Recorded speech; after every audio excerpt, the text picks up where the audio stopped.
adalah tidak menerima hasil pemilu. Oke, siapa yang tidak menerima nih? 01 dan 03. Oke. Cuman yang tidak diterima itu cuman pemilu pilpresnya ya. Oke. Pileknya tidak. Padahal penyelenggaranya, tempatnya, terus pengawasnya itu sama semua. Kenapa itu bisa terjadi? Hah? Kenapa? Saya nggak tahu kenapa yang bisa cuman karena mereka kalah ya, yang 1 sama 3 ini kalah, jadi cuman itu aja yang Iya pasti. Karena suara partainya bagus. Karena kalau digugat, nanti pileknya digugat ya bisa berubah dong suara partainya.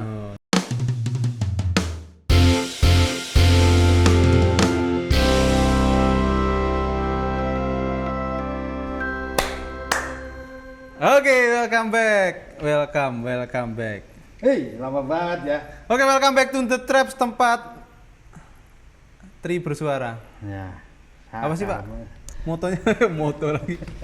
Lama nggak syuting ya kayaknya ya. Udah lama nggak syuting. Syutingnya di tempat lain ya. Aduh. Medianya Rakyat Jelata. Oke, welcome back to The Traps, medianya Rakyat Jelata. Aduh, bentar. Gimana? Kok jadi gini? Bulan puasanya itu Ben Apa? syuting. Syuting pertama bulan Kan puasa. kita libur. Kerjaan kita selama ini gibahin orang toh. Enggak lah, kemarin kan ada syuting yang kemarin. Oh ya. Uncle M itu. Oh ya, Uncle M oh ya. Uncle M itu kan bulan puasa. Oh ya. Iya, Terus. ini bulan puasa kedua. Ternyata kita mau menjauh dari politik tidak bisa juga. Ya. Ya kan masih ada hal-hal politik yang menarik untuk dibahas. Iya, Ya, gugatan. tiba-tiba malam Om Gondrong menyampaikan nge-share di grup gugatan dari paslon 1 dan paslon 3. Pertanyaannya Gitu. kenapa harus digugat sih gitu? Nggak tahu. Sebelumnya saya ucap selamat dulu Oh, ya. karena jagoan Anda menang. Iya. Jagoan Anda. Gimana Vi udah turun? Alhamdulillah ya. Oke. Alhamdulillah. Bu Menterinya nggak jadi mengundurkan diri. Oh enggak dong, enggak akur kok. Bener kan prediksinya bahwa enggak ada yang ngundurin diri itu enggak ada, cuma Pak Mahfud aja, itu pun telat mundurnya. Oh Nah. gitu. Ya. Tapi memang isu-isu dari dalam itu nggak kabinet udah nggak kondusif. Cuman isu kok, kemarin baru buka puasa bersama, nyantai-nyantai aja. Ya, itu kan yang dilihat. Loh. Kan kita nggak bisa menjustifikasi Justru dari gini, apa yang ditampilkan di sosial media. Justru kita cuman bisa menjustifikasi dengan apa yang bisa kita lihat. Kalau yang lainnya ya cuman duga-duga. Ya sama. Ya, Semua itu bisa dilihat baik-baik aja kok, ditanya pers. Kayak misalnya kemarin ada di persidangan salah satu dua kubu ini meminta diundangnya menteri-menteri untuk menjadi saksi persidangan gugatan di MK. Ya menteri-menterinya nggak ngejawab tuh. nggak ngejawab apa? Nah, kenapa yang disuruh? Ya maksudnya nggak tahu kalau memang nanti dipanggil ya dipanggil, mungkin begitu ya urusannya, karena namanya dipanggil sidang itu nggak bisa nolak ya. Gitu. Tapi kenapa yang disuruh manggil itu adalah majelis hakimnya, bukan si tim kuasa hukum yang menjadikan mereka materi yang perlu diminta bertanggung jawab penjelasannya gitu. Ya kan memang harusnya dari penyidik yang memanggil. Jadi Iya. Bukan kuasa hukum penggugat dong. Karena yang merasa perlu tuh mereka. Nah, mereka kan mengajukan berarti. Mengajukan. Boleh disetujui, boleh tidak. Boleh setuju, boleh tidak. Tahu dipanggil apa? Oke. Karena gugatannya juga lucu kok. Apa tuh gugatannya emangnya? Apa tuh Gugatannya gugatannya? bahaya. Kamu yang kamu tiba-tiba malam-malam menggemparkan dunia grup persilatan dengan men-share gugatan gitu. Oke. Nah, sebetulnya gugatannya itu apa gitu sebetulnya? Gugatannya adalah yang paling fundamental adalah tidak menerima hasil pemilu. Oke, siapa yang tidak menerima nih? 01 dan 03. Oke. Cuman yang tidak diterima itu cuman pemilu pilpresnya ya. Oke. Pileknya tidak. Padahal penyelenggaranya, tempatnya, terus pengawasnya itu sama semua. Kenapa itu bisa terjadi? Hah? Kenapa? Saya nggak tahu kenapa yang bisa cuman karena mereka kalah ya, yang 1 sama 3 ini kalah, jadi cuman itu aja yang Iya dilihat. pasti. Karena suara partainya bagus. Karena kalau digugat, nanti pileknya digugat ya bisa berubah dong suara partainya. Tapi ada yang ini Nggak fair nih. dong tapi kan. Tapi ada yang partai pengusungnya udah udah merapat, udah merapat kan, gitu ada loh. juga. Jadi nggak bisa juga kan nanti digugat kan, gitu loh. Jadi aneh ya memang ya. Jadi ini akhirnya Nasdem itu ikut menggugat atau enggak? Enggak berarti? Nggak ikut. Enggak ikut. Cuman mungkin nyiapin dana untuk bayar pengacaranya aja kan ya. Oh gitu. Sebagai syarat gugatan itu aja. Jadi intinya apa yang digugat, balik lagi? Apa sebetulnya yang digugat? Kenapa sampai berani menggugat bahwasannya pemilu harus dibatalkan atau gimana? Bahasa orang isinya? awamnya, mereka tidak terima kalau mereka kalah. Ya, tapi kan nggak mungkin Dengan disampaikan berbagai seperti alasan itu. yang akhirnya menurut mereka adalah curang dan lain-lain. Nah, makanya alasan kecurangannya itu apa? Kalau dalam isi gugatan ini? Nah, salah satunya yang paling besar dan dinyatakan oleh presiden dari 03, calon presiden. Calon presiden. Karena dia presiden itu. Calon presiden, Pak. 03 itu menyatakan bahwa bersikap kepala negara bersikap tidak adil. Tidak netral. Tidak netral dan segala macam. Oke. Kenapa nggak dianya, kepala negaranya yang digugat? Bukan justru ujuk-ujuk pemilu dibatalkan, diulang tanpa melibatkan Gibran. Tapi kepanjangan kalau kepala negaranya yang digugat, Pak. Kalau kepala negaranya yang digugat, itu jatuhnya nanti aku nggak tahu ya struktur pemakzulan itu seperti apa, aku nggak ngerti. Cuman kan Hak angket. Lewat hak angket itu sudah diupayakan. Cuman partai-partainya juga malas bahas, termasuk partai PDIP loh ya. karena panjang urutannya. Panjang Yang urutannya. paling singkat batalkan Pemilu. Iya. Ya monggo kalau bisa membuktikan semua bahwa semua paslon tidak ada kecurangannya, bisa membuktikan semua partai politik tidak menggunakan infrastruktur yang curang juga, gitu ya, elemen-elemen yang curang, ya monggo. Tapi jangan dipisahkan antara pileg dan pilpres. Kok yang dianggap curang cuma pilpresnya aja, pilegnya enggak? Aku kan belum membaca detail mengenai gugatannya itu seperti apa dan aku agak tidak catch up lah mengenai isu-isu. ABC atau Bango? Enggak, Bango. Catch up Bango ya, yang ada gitu. Malikanya ya. Nah, aku mau tahu dong dari sudut pandangmu, Pak, sebagai pendukung garis keras 02 nih, gitu. Jadi kamu sangat tidak 03 ini mengajukan gugatan. Sebetulnya itu poin yang membuat kamu nggak terima tuh apa? Yang membuat keanehan dalam gugatan ini tuh apa, Pak?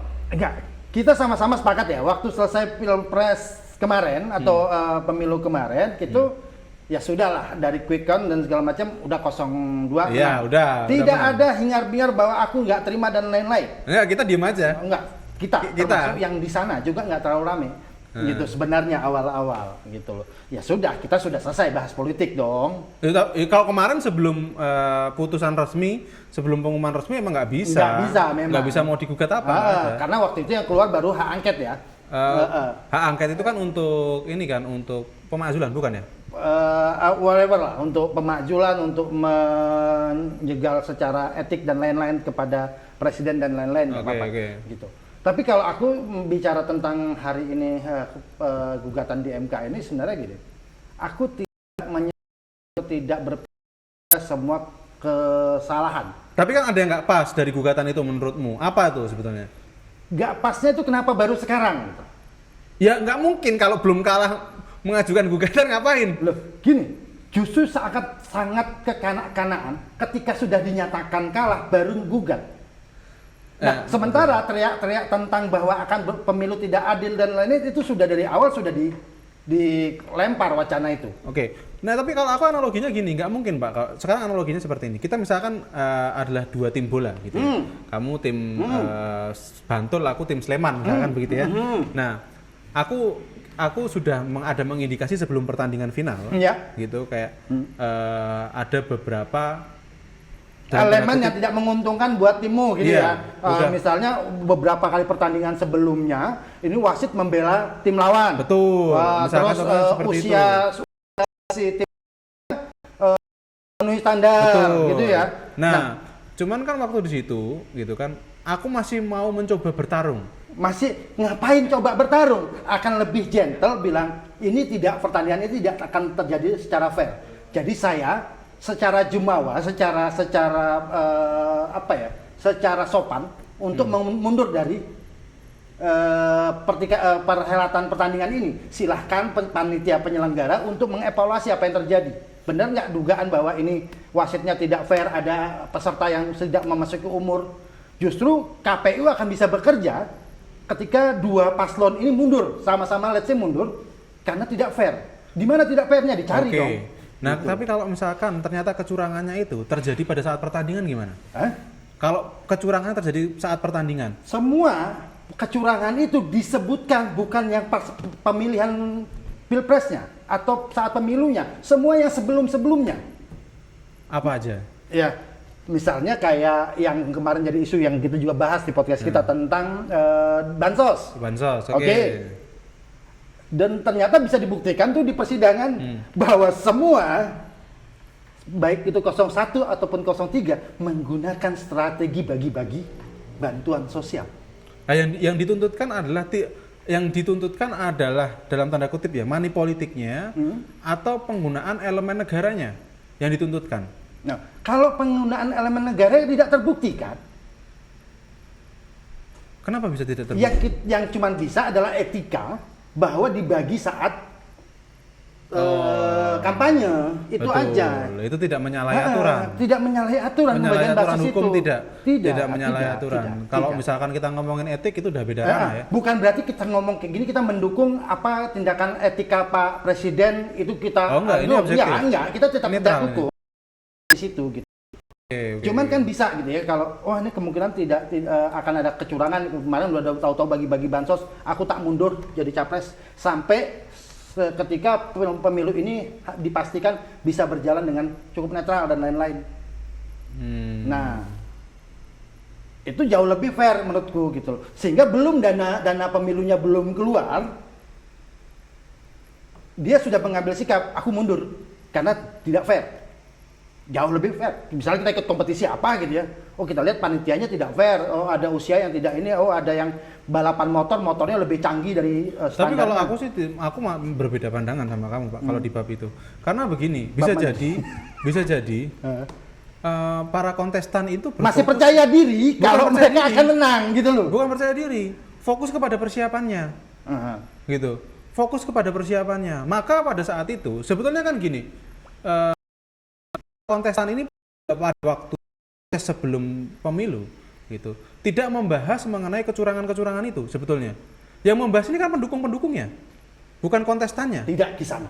Kok bisa tidak? Di debat capres dan cawapres ada apa yang tentang mana? nyenggol-nyenggol masalah keputusan MK. Ya sudah terjadi ya, maksudnya usia, batas usia. Dan sudah terbukti. Sudah terbukti. Ketua KPU-nya juga kena. Oke. Gitu. Etik kan? Iya. Kenanya etik. Secara hukum tidak bisa dipermasalahkan. Iya, betul. Betul kan? Betul. Nah, oke. Kalau sudah dari situ kan artinya dia sudah cukup punya senjata untuk menyatakan pemilu ini tidak fair. Sehingga dia mundur. Bukan setelah masih pede merasa bisa menang dan lain-lain gitu. Terus ternyata dinyatakan kalah baru bilang curang. Kalau aku fokusnya bukan di situ. Fokusnya adalah mereka fokus di persiapan. Bukan masalah karena gini, nggak ada soal juga. Kita mau menuntutnya di depan atau di belakang, itu juga nggak ada soal. Tidak menyalahi aturan apapun juga. Betul. Kalau misalkan fokusnya kayak di depan, itu kayak udah apatis duluan. Kayak misalkan kita menuntut di depan gitu. Artinya ada kepedean kan kalau dia apatis kan. Ya kalau berkontestasi harus ada kepedean dong. Kalau misalkan udah nggak pede, nggak usah berkontestasi. Saya lebih cenderung untuk bukan masalah tidak pede ya mundur itu. Tetapi pengen punya pemilu yang berlaku adil dari awal. Itu akan sangat respect saya. Nah, bukan karena nggak ada apa-apa, wah bisa ikut debat, ikut semua prosesnya dan segala macam. Apa titik poin di mana pemilu ini udah nggak bisa dilanjutkan lagi? Loh, mereka dari awal kan militer berpihak katanya menyatakan itu, tapi ketika tidak diproses. Keputusan MK tentang batas usia itu melanggar etika dan segala macam, tidak layak. Ada prosesnya. Nah, ada keterlibatan kepala negara untuk ikut cawe-cawe dalam pemilu. Itu sudah bahkan. Oke, pertanyaanku adalah apakah salah saat seorang negarawan gitu sudah tahu ada kecurangan dia tetap mau berkontestasi? Nah, itu justru saya bilang kalau memang dia negarawan, ayo biar ini tidak jadi sengketa dan lain-lain. Pak KPU kalau boleh ditunda aja dulu, ini dibenahin, ini ada kecurangan dan lain-lain, sehingga bisa terjadinya Itu tuntutan itu kan diajukan akhirnya cuma kenanya di etik. Enggak, banyak hal sebenarnya. Kalau memang dia mau mundur, bisa menyatakan itu, banyak hal dong, bisa dibongkar dong. Pertanyaanku adalah kalau mereka mundur, apakah pemilu jadi dibatalkan atau diundurkan? Bisa jadi. Nah kan bisa jadi juga. Iya, bisa nah, kalau jadi. ternyata enggak. Bisa jadi. Ketimbang setelah Kalau kalah, ternyata bisa kalah ada baru teriak-teriak. Loh kalau Ini aku ternyata dizolimin. kalau dan ternyata segala macam. bisa jadi bahwasannya diperbolehkan secara aturan ada calon tunggal. Gimana coba? Maka mundur itu adalah sebuah setidaknya mundur di awal itu adalah sikap kesatria. tapi rugi dong. Berarti tidak Rugi berjuang. kan masalahnya, artinya bukan masalah apa-apa. Masalahnya adalah untung rugi. Udah ada sponsornya yang Bukan masalah udah sponsornya. Gini, aku tahu ada kecurangan gitu. Misalkan begini, tadi balik aku ke sepak pertandingan bola sepak tadi ya. bola. Aku tahu ada kecurangan. Tapi kalau aku mundur, maka kamu menang WO. Ya. Lah, lebih baik aku bertarung dong. Enggak dong. Masih ada kemungkinan menang. Enggak dong. Iya dong. Enggak dong. Logikanya gimana sih? Enggak. Menghindari sengketa di sebuah masalah lebih baik Ya, ketimbang enggak pura-pura bertarung karena masih pede. Ya enggak Tapi dong. sudah tahu aku keadaannya. aku udah tahu kamu bakal curang gitu kan. Aku coba beberapa upaya tapi masih belum bisa. Nah, gini deh, gampangnya gini. Kalau aku ini mundur. lebih konkret. Kita ngajak taruhan gebuk-gebukan, ya. Oke. Janjiannya adalah tangan kosong, nggak ngelibatin orang lain, tapi aku bawa pistol. Oke. Kue mending kue kena dor. Enggak juga. Kalau itu malah nggak kesatria dong. Nah, kesatria itu ya yang tidak kesatria kan saya yang bawa pistol. Iya, Kerjanya tidak kan? betul. Nah, tapi buat kamu itu konyol. Kamu sudah merasa bahwa ini akan curang, tapi kamu tetap hajar. Konyol, Pak. Lah, kalau sudut pandangmu konyol. Konyol. Kalau sudut pandangku enggak gimana? Nah, sudut pandangku adalah masih ada itu dia. kemungkinan Itu dengan kenapa saya bilang akhirnya mensimpulkan ini konyol, karena mereka juga berlaku tidak adil. Pilegnya tetap mereka minta diakui. Padahal pileg dan pilpres itu satu paket, Pak. Bareng-bareng pengawasnya sama, tempatnya sama. itu kan satu partai aja, Pak. Enggak satu partai, Pak. Semua, Pak. Yang Bukan. pada titik poin udah aman ya. Bukan yang minta nggak mau pilegnya diulang. Itu kan satu partai aja, tapi ada paslon yang dia nggak punya partai loh, Pak. Ingat, Pak. Iya. Berarti nggak ada kita kepentingan bukan di masalah partai, di situ, tapi di gitu loh. situnya. Nah, artinya gini, Pak. Artinya ini kan berlaku punya standar 2, Pak. Secara kepentingan mereka kalah, disitulah yang mereka teriak. Oh, Tapi pasti. kepentingan mereka menang, mereka tutupi kesalahan mereka. Gitu. Pastilah. Nah, itu pasti. artinya apa? Semua pihak kalau dilihat dari sini punya kesalahan, Punya kepentingan sendiri. punya kepentingan sendiri-sendiri. Pasti. Ya gitu. Artinya karena Kan nggak mungkin, Pak. Sekarang aku menang gitu, aku menuntut itu hasilnya nggak adil kan nggak mungkin, Pak. mungkin. Nggak mungkin. Itu Mungkin kalau dia ada malaikat PA, dari mana? gitu. PA dia mungkin. Artinya gini lah, gue cuma mau bilang bahwa ini terjadi karena memang sistem politik kita ya masih amburadul. Gitu. Ayo. Kalau itu nggak bisa dipungkiri. Nggak sih. bisa dipungkiri toh. Nggak bisa Artinya, dipungkiri. tapi jangan berlaku punya standar 2 gitu loh. Once untuk once menguntungkan buat mereka, apapun kesalahannya itu minta tutup. Bahas. Begitu menguntungkan buat mereka, kecil sekecil apapun kesalahan orang, walaupun itu tidak ada bicara pidana atau hukum yang bisa terjamah di dalamnya, dianggap curang. Gitu loh. Oke, Enggak oke. Pertanyaanku gini. Pertanyaannya gimana? Menurutmu apa yang harus dilakukan saat kita tahu ada kecurangan, gitu? Oke, kalau misalkan tadi kamu ngomong mundur di depan, aku tetap nggak setuju. Kenapa nggak setuju?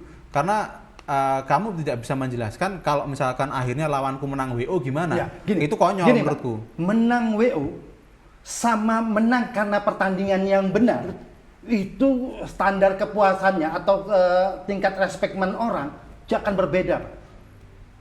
Iya betul. Tapi kan kan? ini kan bagi Betul. pihak yang dicurangi tadi konteksnya. Kalaupun dia kalah karena dia mundur, karena bahwa ada kecurangan dan segala macam, kalau itu kecurangannya bisa diproses, alhamdulillah, Kalau enggak terima aja kalahnya gitu. Ya jauh lebih gua terhormat karena gua sudah menyatakan ini akan membuat gua rugi karena Berarti merelakan kebetulan. negaranya, nggak apa-apa. Ya, nggak apa-apa. Ya, Tapi berarti kan kan setidaknya negarawan gini, dong. tapi setidaknya masih ada perangkat lain untuk kenapa ini paslonnya kok pada ayo dong dicek yuk di mana salahnya, di Nah, mana kecurangannya dan Bagaimana segala bisa macam. percaya kalau itu kalau misalkan dalam beberapa kesempatan aja perangkat negaranya itu udah kena Di problematika bagian etik. mana? Di bagian Problematika mana? etik gitu loh. Bagian mana? Di problematika etik udah Oke. kena beberapa. Problem MK itu presiden yang milih bukan? Bukan. MK siapa yang milih? Enggak tahu. MK itu hasil mufakat MPR DPR.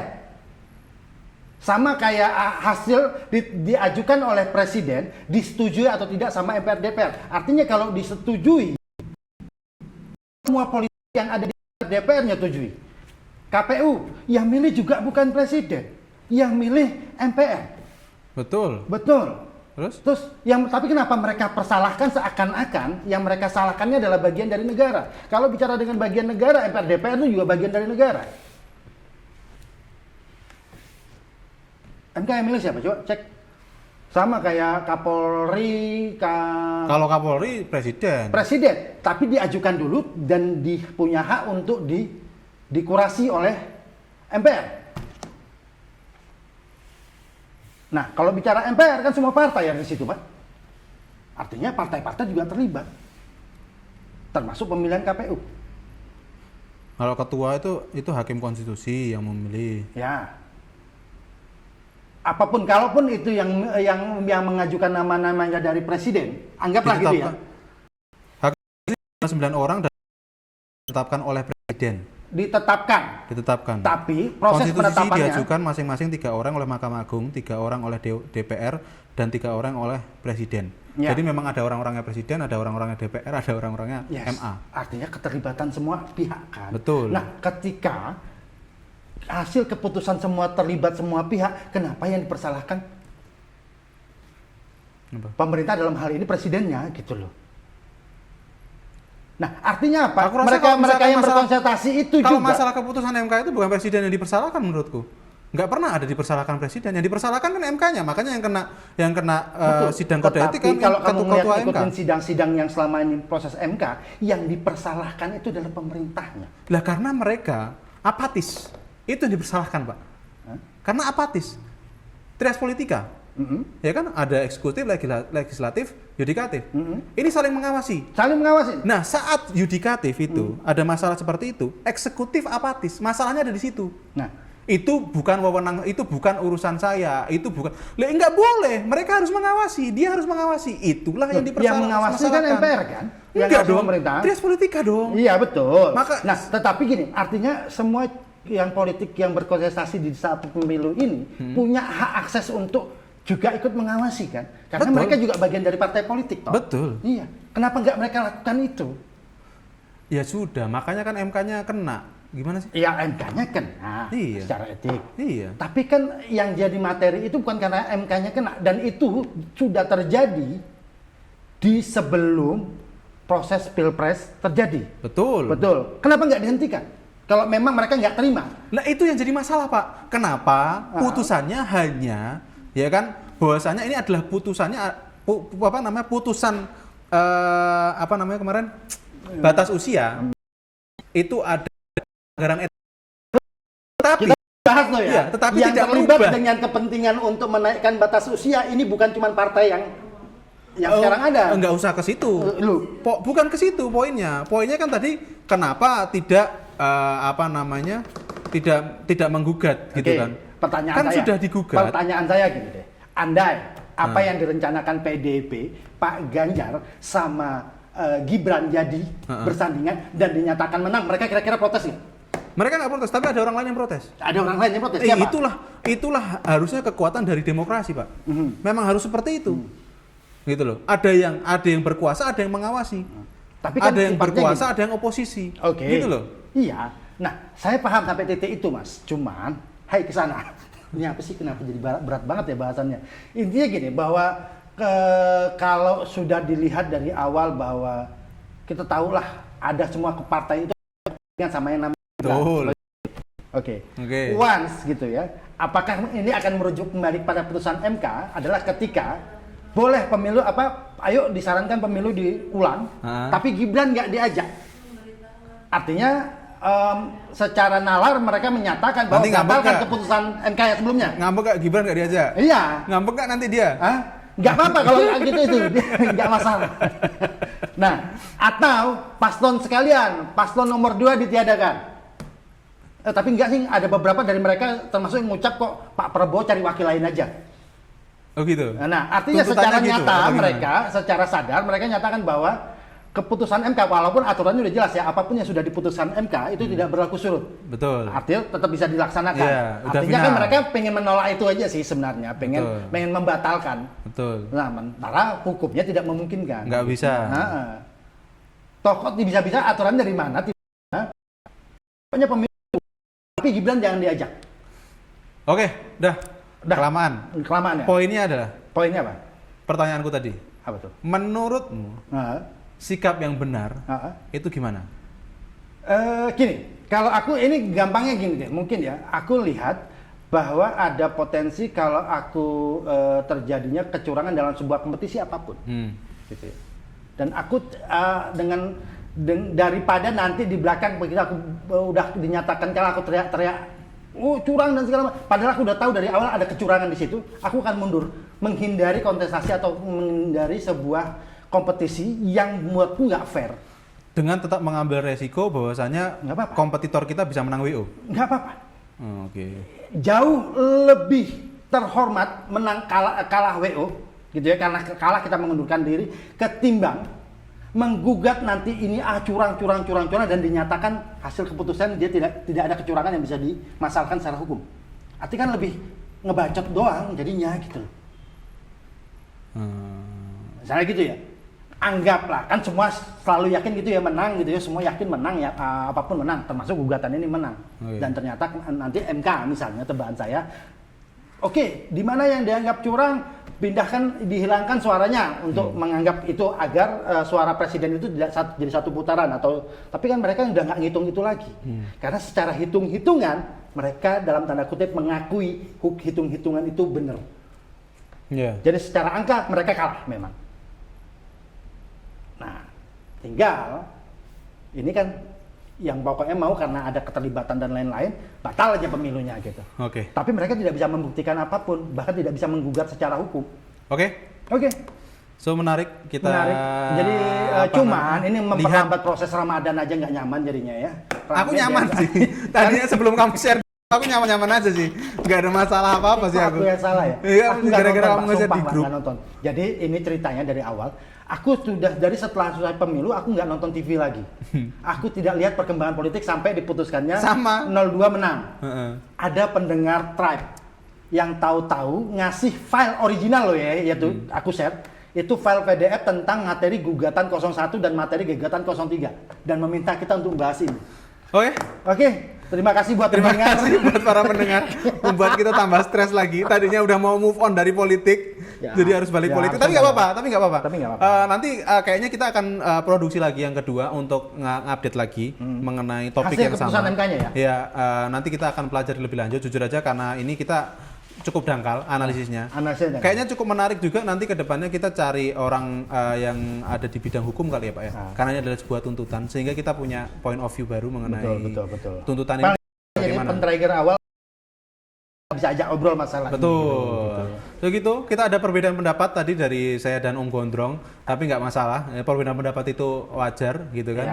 Ya. Tapi kalau aku sih ya Pak, yang penting di luar, kalau mau ribut mau berantem ya di luar kamera lah. Ya, nanti kamera dimatiin dulu. Pokoknya kalau aku sih ya bertarung aja. Masa kalah WU nggak seru banget.